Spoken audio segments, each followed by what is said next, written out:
प्रार्थना का जीवन आपके अभिषेक को बढ़ाएगा, स्तर को बढ़ाएगा। हालेलुया। पाप एक व्यक्ति के जीवन से जीवन को ले जाता है।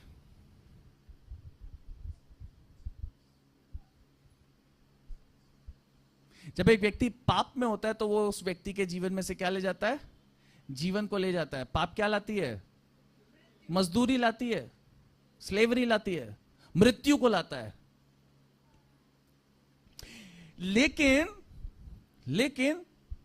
जब एक व्यक्ति मन फिराता है, प्रभु यीशु मसीह के पास आता है वापस, तो प्रभु यीशु मसीह उसे क्या कर देता है? जीवन दे देता है, पापों से क्षमा कर देता है, फॉरगिव कर देता है, क्षमा कर देता है, क्षमा कर देता है। तो आप कभी भी यीशु मसीह के पास आ सकते हो, वापस अपने पिता के पास आ सकते हो, जो बाहें फैलाए खड़ा हुआ है, वापस गले से लगा लेगा, धो देगा, शोभायमान बनाएगा। लेकिन एक चीज ध्यान रखिएगा कि पाप, अनाज्ञाकारिता एक चीज और करती है। एक एनॉइंटेड, एक अभिषेक दास के जीवन में से एनॉइंटिंग को क्या कर देती है? पापों की क्षमा तो मिल जाएगी, फॉरगिवनेस यू मिल जाएगी। क्षमा क्या होगी? जैसे आप बोलोगे प्रभु यीशु मसीह मुझे क्षमा कर, मैं अपने हृदय से तेरे सामने आता हूं, क्षमा क्या होगी? यू मिलेगी। लेकिन जो आत्मिक स्तर आपने अपने जीवन का यूं यहां तक लेके आए थे ना, हम वो सैमसन के जीवन से, शमशून के जीवन से सीखते हैं कि क्या हुआ था कि जब वो उस वैश्या के, दलीला की गोद में था और उसके बाल काट दिए गए, तो उसकी वो एनॉइंटिंग उसके बालों में थी। एनॉइंटिंग क्या हो गई? चली गई। लेकिन जब उसने परमेश्वर से क्या करा? क्षमा मांगी। उसका जो आत्मिक क्षेत्र था ना, वो उसका आत्मिक क्षेत्र उसका बहुत फैला हुआ था, सैमसन का। पाप आ गया था जीवन में, लेकिन आत्मिक स्तर वो बहुत क्या था? ऊंचा था।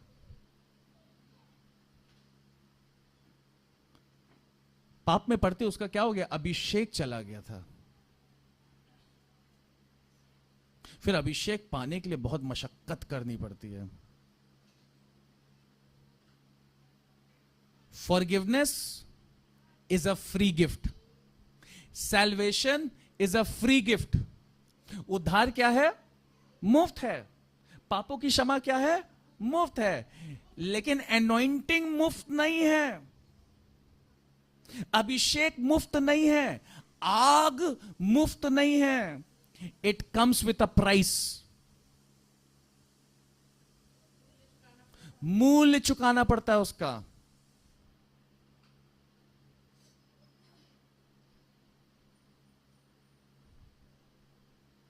उसको पाने के लिए कुछ क्या करना पड़ता है? देना पड़ता है। हालेलुया।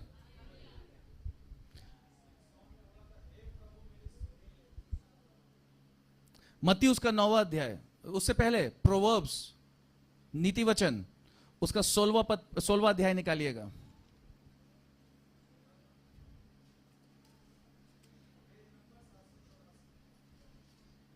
उसका 6वां पद पढ़िएगा। अधर्म का प्रायश्चित कृपा और सच्चाई से होता है,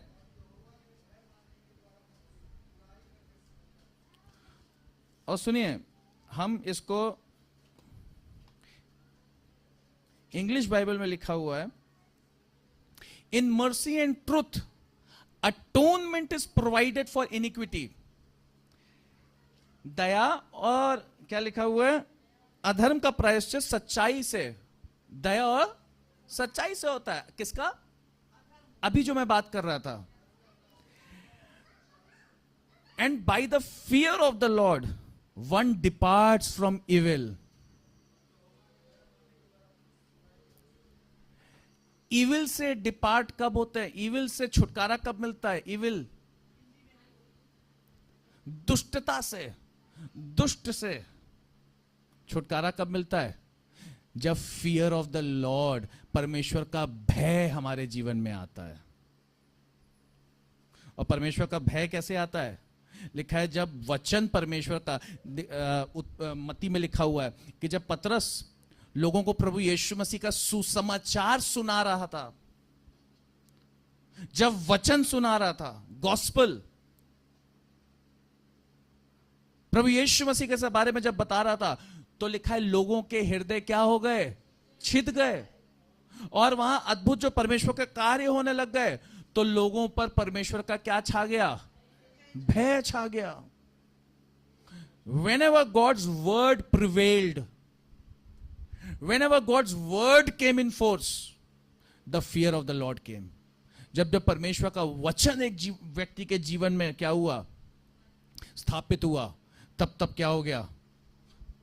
तब परमेश्वर का भय, परमेश्वर का भय है जो एक व्यक्ति को क्या देता है? छुटकारा। हालेलुया।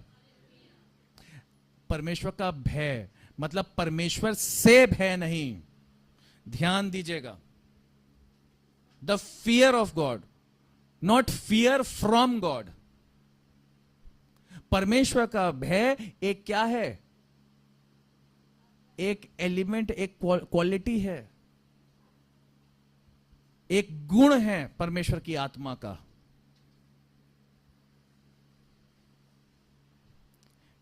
उस परमेश्वर के आत्मा के उस गुण को आपके जीवन में, परमेश्वर के उस कैरेक्टर को आपके जीवन में स्थापित होना है। फियर ऑफ गॉड, परमेश्वर का भय। परमेश्वर का भय होगा आपके जीवन में, तो शैतान क्या होगा? कांपेगा, थरथराएगा। And the fear of God will be established in your life when the word of God will be established in your life. परमेश्वर का वचन आपके जीवन में स्थापित होगा, तो परमेश्वर का भय आपके जीवन में आ जाएगा। हालेलुया। शैतान पर जय पाने के लिए आपको आपके भीतर क्या होना है? परमेश्वर का भय। प्रार्थना करिए, बोलिए परमेश्वर मुझे अपने भय का दे, परमेश्वर अपना भय दे, मेरे भीतर अपने भय को उंडेल परमेश्वर। Lord, I need your fear of God. Holy Spirit, give me the fear of God. पवित्र आत्मा मुझे परमेश्वर का भय दे। लिखा है लूका उसका 9वां अध्याय उसके 35वें पद में, मैं पढ़ दूंगा, आप खोलिएगा मत। लिखा है तब उस बादल में से ये शब्द निकला, ये मेरा प्रिय, ये मेरा पुत्र है और मेरा चुना हुआ है, इसकी सुनो। इसकी क्या करो? कुछ समय पहले परमेश्वर के दास को मैं ऐसी वीडियो, मेरी पत्नी सुन रही थी, तो बता रहा था जब प्रभु यीशु मसीह के विषय में ये लिखा हुआ है उसकी सुनो, तो ये कहा गया कि लिसन टू हिम। किसको बोला गया? उसकी सुनो। एवरीथिंग अंडर हिज क्रिएशन, आकाश, पृथ्वी, एवरीवन, सब कोई क्या करो? उसकी सुनो। ये शब्द होते ही यीशु अकेला पाया गया और वे चुप रहे और जो कुछ देखा था उसकी कोई बात नहीं। आगे लिखा हुआ है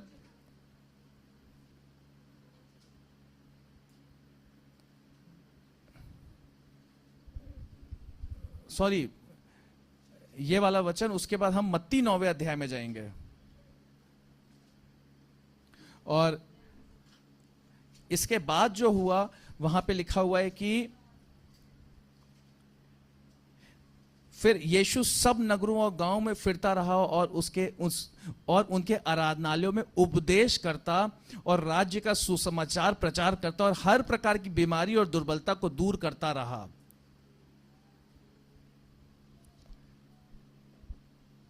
सो द फर्स्ट थिंग, सबसे पहली बात जो प्रभु यीशु मसीह आराधनालयों में जाके करता था, वो क्या करता था? सुसमाचार का प्रचार, उपदेश देता था। और फिर उसके बाद क्या करता था? बीमारों को चंगा, दुष्ट आत्माओं से क्या करता था? छुटकारा देता था। सबसे ज्यादा अगर प्रभु यीशु मसीह ने किसी चीज पे एम्फेसाइज किया तो वो क्या था? कि परमेश्वर का राज्य उसके सुसमाचार के द्वारा एक व्यक्ति के जीवन में क्या हो जाए? स्थापित हो जाए। आपको पता है परमेश्वर का, जब यीशु मसीह ने कहा शास्त्रियों फरीसियों से परमेश्वर का राज्य तुम पर आ गया है, इसका मतलब क्या था? परमेश्वर का न्याय, गॉड्स जजमेंट, गॉड्स जजमेंट, परमेश्वर का न्याय।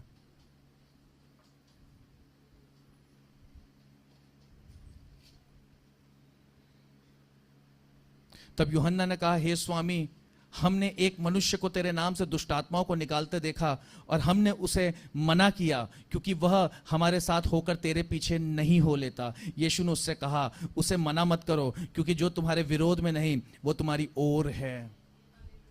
एक जगह एक व्यक्ति है जो प्रभु यीशु मसीह के नाम से दुष्ट आत्माओं को निकाल रहा है, सुनिएगा, लेकिन दुष्ट आत्मा वापस उन्हें क्या कर रही है? पटक पटक के मार रही है। वो कह रही है, मैं यीशु को जानती हूं, मैं यीशु को जानती हूं, मैं पौलुस को जानती हूं, लेकिन तुम कौन हो? लेकिन यहां पे एक जगह जो यूहन्ना कहता है कि प्रभु यीशु मसीह तेरे नाम से एक व्यक्ति जो है दुष्ट आत्मा को निकाल रहा है, प्रभु यीशु मसीह क्या कहते हैं? Very good, let him continue doing that, उसको ये कार्य करने दो। और वो सक्सेसफुल है, वो सक्सेसफुल है वो कार्य करने पे। दुष्ट आत्मा है उसके नाम वो उस व्यक्ति के द्वारा क्या कर रही हैं? भाग रहे हैं। क्यों? क्या डिफरेंस था? क्योंकि ये व्यक्ति आत्मिक स्तर से क्या था? बढ़ा हुआ था।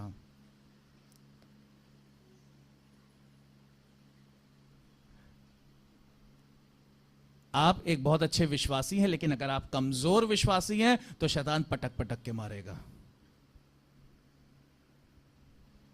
तो अपने आप को क्या करें? ऐसे बहुत से लोग हैं, संसार के लोग हैं। एक चीज बताता हूं, ऐसे बहुत से संसार के लोग हैं जो जब किसी व्यक्ति के अंदर दुष्टात्मा प्रकट होती है तो उसके सामने खड़े हो जाते हैं और उस दुष्टात्मा को डांटते हैं और वो दुष्टात्मा क्या हो जाती है? भाग जाती है। पता है क्यों? क्योंकि वो व्यक्ति परमेश्वर को ना जानते हुए भी आत्मिक रीति से क्या है? मजबूत है।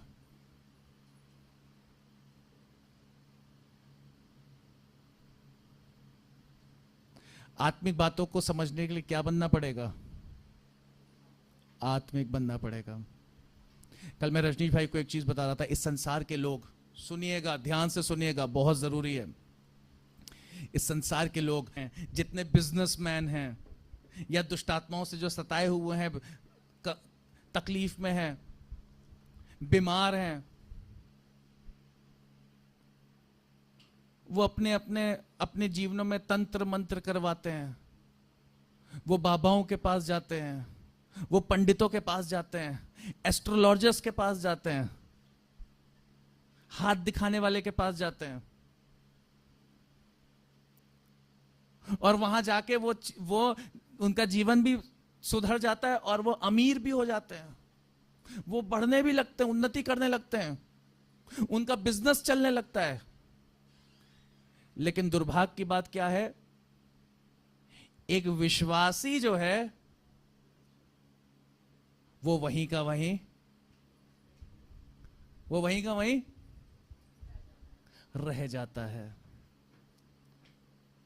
लोग कहते हैं, मैं पता है वो छतरपुर वाले बाबा जी के पास गया था और वहां जाने के बाद मेरे पास क्या गाड़ी भी आ गई, तो बंगला भी आ गया, तो मेरा बिजनेस भी बढ़ने लगा। विश्वासी बेचारा रो रहा है, प्रार्थना कर रहे हैं आंसू बहा बहा के, कुछ हो नहीं रहा है। संसार के लोगों ने जान लिया ट्रिक प्रॉस्पेरिटी का, उन्नति का, आगे बढ़ने का। एस्ट्रोलॉजी, न्यूमरोलॉजी, ये जो विचक्राफ्ट, ये सब शैतान का कॉपी किया हुआ है।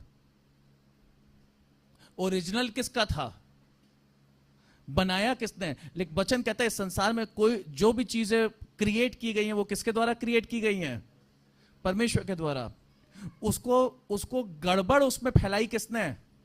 शैतान ने। तारे को देख के यीशु मसीह के पास कौन आया था? कौन आया था? ज्योतिषी आए थे। किसको देख के आए थे?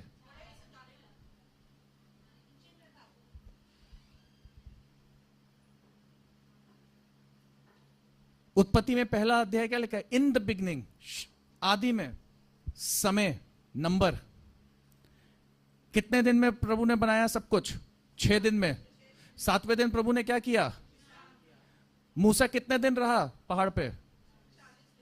और 40 रात। यीशु मसीह कितने दिन था उपवास पे? 40 दिन निराहार रहा।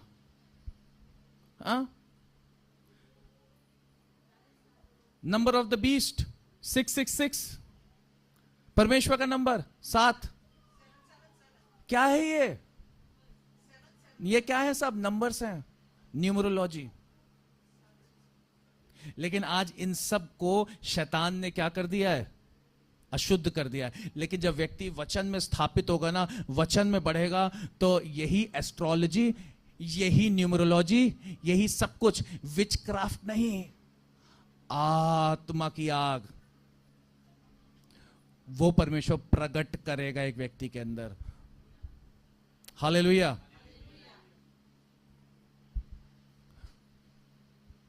आपको परमेश्वर बता देगा इस दिन ये काम मत करना,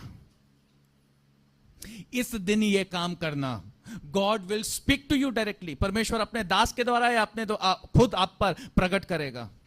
परमेश्वर खुद स्वप्न में आके बात करेगा, आपको बताएगा, ये बताएगा ये कार्य करो, ये तुम्हारे लिए लाभदायक है। परमेश्वर खुद कहेगा 6 महीने रुक जाओ, अभी मत करना, I will show you the way. परमेश्वर खुद कहेगा उठ, अब बहुत दिन तूने इस जगह नौकरी कर ली, अब निकल, अब तेरा आगे बढ़ने का समय है। हालेलुया। लेकिन क्या करना पड़ेगा? आत्मिक उन्नति। What do you have to do? आत्मिक स्तर को ऊंचा करना पड़ जाएगा। अन्य जातियों को पता है ये ट्रिक, अन्य जातियों को पता है, लेकिन विश्वासी जन क्या होते हैं?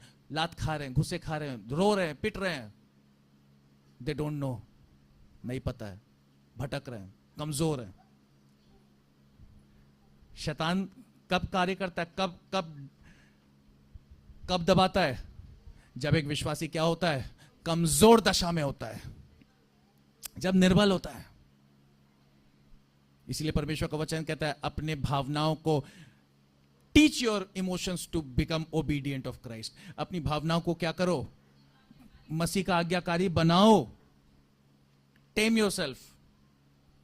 अपने विचारों को, अपने भावनाओं को मसीह का आज्ञाकारी बनाओ, और कंडेम करो, खंडन करो उन विचारों को, उन बातों का जो परमेश्वर की ओर से नहीं है। Hallelujah, hallelujah. यूहन्ना उसका 15वां अध्याय,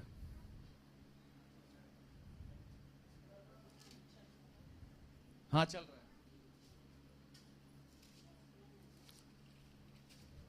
यूहन्ना 15वां अध्याय, उसका 5वां पद पढ़ता हूं मैं। लिखा है, मैं दाखलता हूं, तुम डालियां हो, जो मुझ में बना रहता है और मैं उनमें, वह बहुत फल फलता है, क्योंकि मुझसे अलग होकर तुम कुछ भी नहीं कर सकते। So the secret of growing in everything, हर क्षेत्र में बढ़ने का सीक्रेट है यीशु मसीह में बने रहना। वो कहता है कि मुझसे अलग होकर तुम कुछ भी नहीं कर सकते। यदि कोई मुझ में बना ना रहे तो वह डाली के समान फेंक दिया जाता है और सूख जाता है, और लोग उन्हें बटोरकर आग में झोंक देते हैं। Remain in Christ. There are people who are continuously going to the church, but they are not in Christ. बहुत से ऐसे लोग हैं जो रविवार चर्च जाते हैं, लेकिन यीशु मसीह में बने हुए नहीं हैं, यीशु मसीह से बहुत दूर हैं। पिछले अभी कुछ समय पहले, लास्ट वीक, मेरी एक कलीग है, वो CNI चर्च की मेंबर है, उसके पिता की मृत्यु हो गई, और मैं क्रिश्चियन कॉलोनी, दिल्ली में एक मसीह कॉलोनी है, वहां गया, और वहां पुराने क्रिश्चियन लोग, पुराने मसीह लोग, जिनके घरों के बाहर बड़े बड़े क्रॉस बने हुए थे, जिनके घरों में के अंदर बड़े बड़े कैलेंडर लगे हुए थे, बड़े बड़े वचन लगे हुए थे, लेकिन उनमें से बहुत है जो प्रभु यीशु मसीह से क्या है, बहुत दूर। एक व्यक्ति देखा, मसीह व्यक्ति, क्रूस लटका हुआ है, मुंह में गुटखा भरा हुआ है।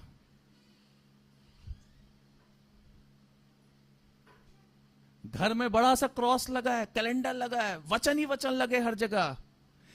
सुनने वाले हैं, मानने वाले नहीं हैं, क्योंकि एस्टैब्लिश नहीं हुआ है परमेश्वर का वचन। परमेश्वर का वचन उनके जीवन में क्या नहीं हुआ, स्थापित नहीं हुआ। उनसे पूछा, भैया गली नंबर 5 का, भैया 1 मिनट, हाँ भैया, क्यों? भरा हुआ है, मसाला भरा हुआ है, गुटखा भरा हुआ है। हैं क्या? Thomas, Peter, D'Costa, Michael, cycle.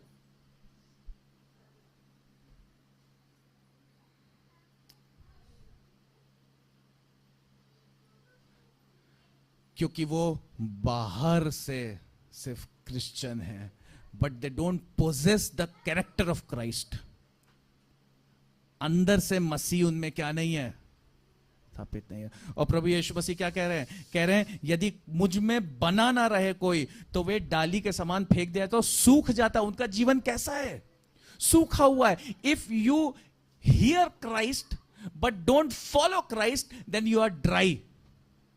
अगर आप मसीह को सुन रहे हैं लेकिन आप मसीह को फॉलो नहीं कर रहे हैं, चल नहीं रहे हैं, तो आप क्या हैं? सूखे हुए हैं। और ऐसा सूखा हुआ व्यक्ति को, ऐसे सूखी हुई डाली को क्या करते हैं? आग में झोंक दिया जाता है। They are left to burn, छोड़ दिए जाते हैं जलने के लिए।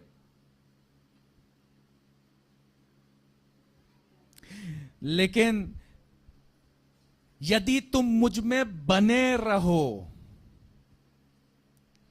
और मेरा वचन तुम में बना रहे, यदि तुम मुझ में बने रहो और मेरा वचन तुम में बना रहे,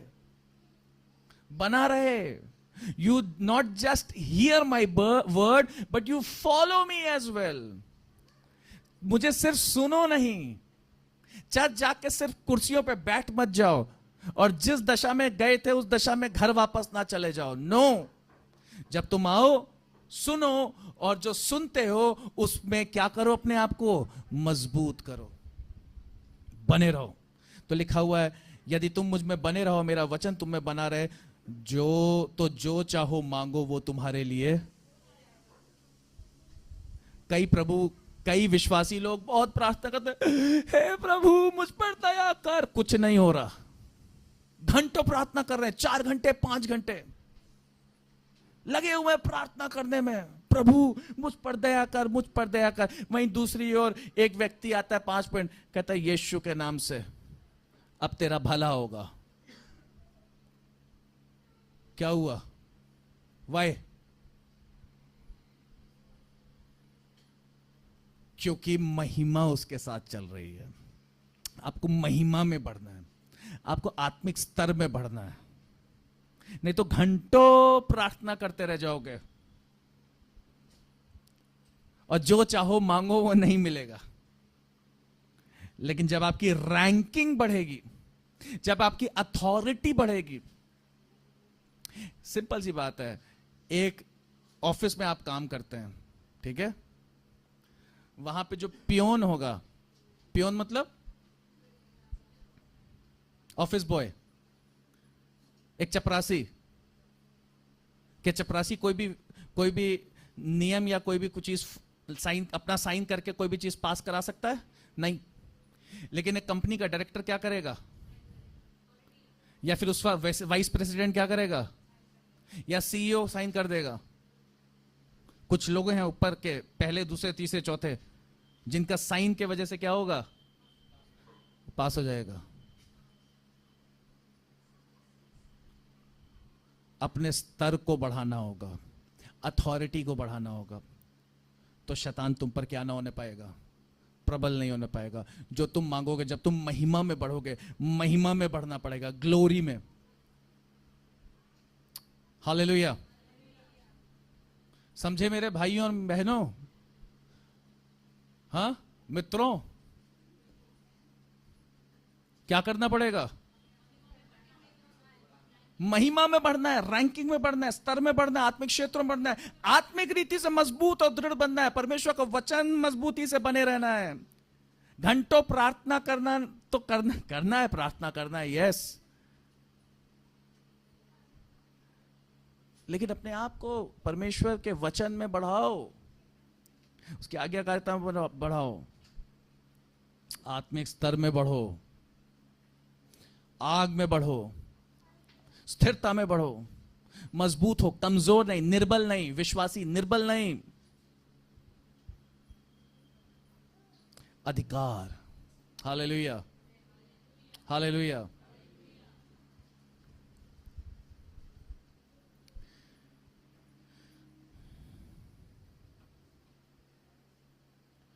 क्यों जरूरी है अपने विचारों को? दूसरा कुरिन्थियों उसका दूसरा अध्याय उसका 11वां पद पढ़िए। इतिहास नहीं, इतिहास से आज अभी प्रेजेंट में आ जाएं।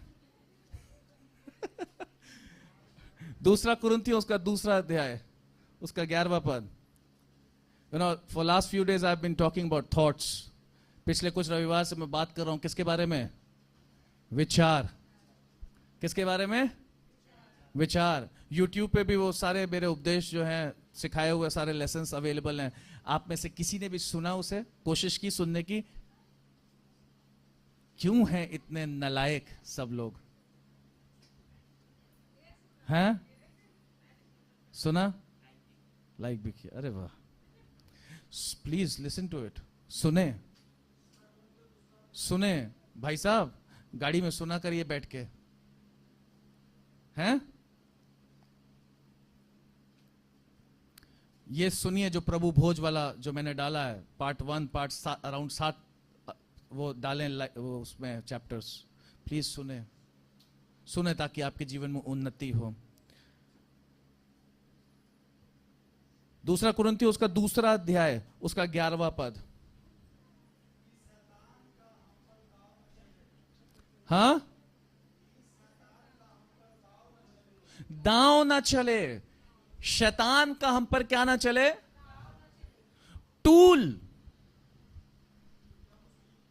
टूल ऑफ सेटन, युक्ति उसकी।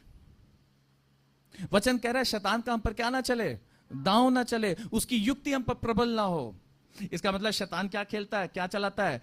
दांव, युक्तियां रचता है, गढ़ता है युक्तियां। And what is the tool of Satan? शैतान का दांव क्या है? शैतान का दांव है शैतान का फंदा। इसीलिए हमने पिछले रविवार पढ़ा था कि अपने जीवन के क्षेत्रों को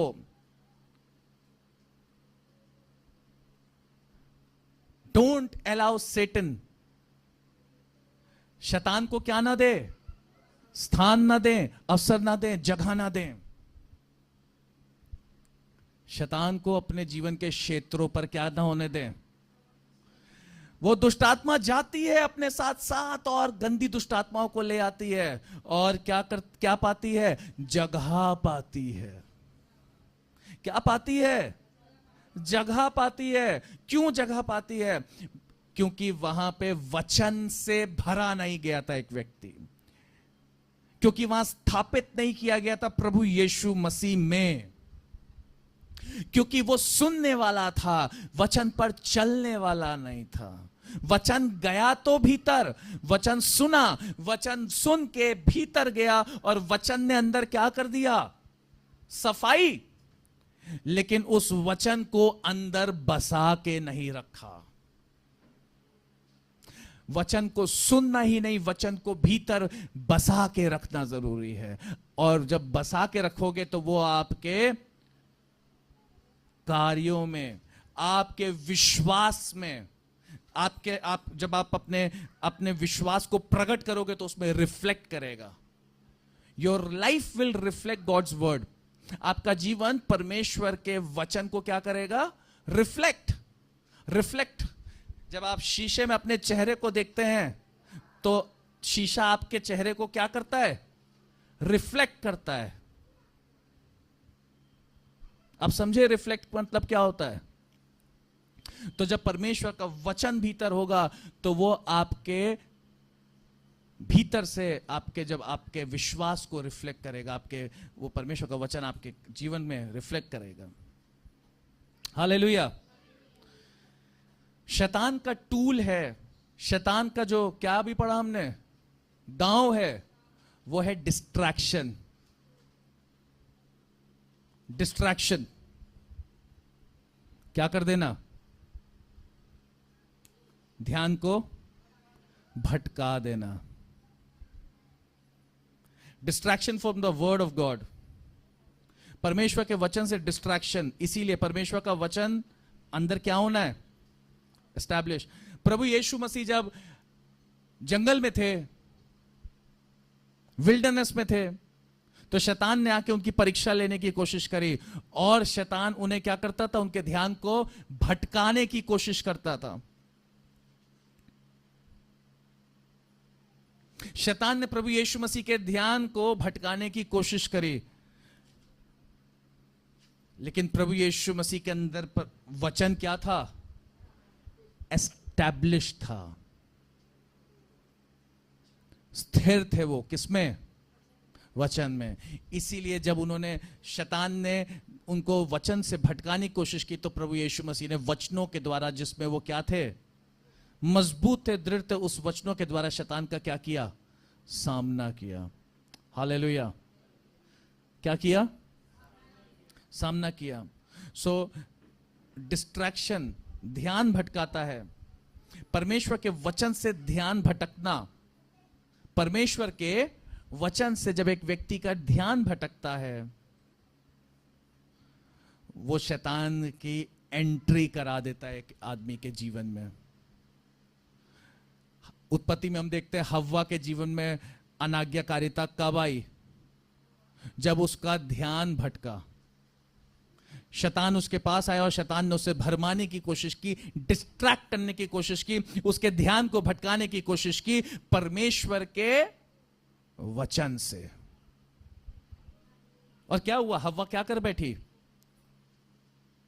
हव्वा ने वो फल खा लिया। शैतान सर्प ने कहा, तू निश्चय क्या नहीं होगी? ना मरेगी। उसने परमेश्वर के वचन से उसके ध्यान को क्या कर दिया? भटका दिया, और उसे कमजोर कर दिया। हव्वा को कमजोर कर दिया। लिखा है, परमेश्वर का वचन तेरे सामने से क्या ना होने पाए? ओझल ना होने पाए तेरी आंखों से। उसको अपने हृदय में परमेश्वर के वचन को क्या कर? बसा के रख। Hallelujah. Don't give Satan place, but fill yourself with God's word. शैतान को अवसर ना दें, शैतान को स्थान ना दें। अपने खाली जगहों को परमेश्वर के वचन से भर लो। Establish yourself in God's word. बोलिए, अपने जीवन के खाली क्षेत्रों को, खाली जगहों को परमेश्वर के वचन से भर लो। यीशु मसीह में बने रहो। वो तुम में, वो मुझ में, और मैं उसमें बना रहूं, बना रहूं, बना रहूं।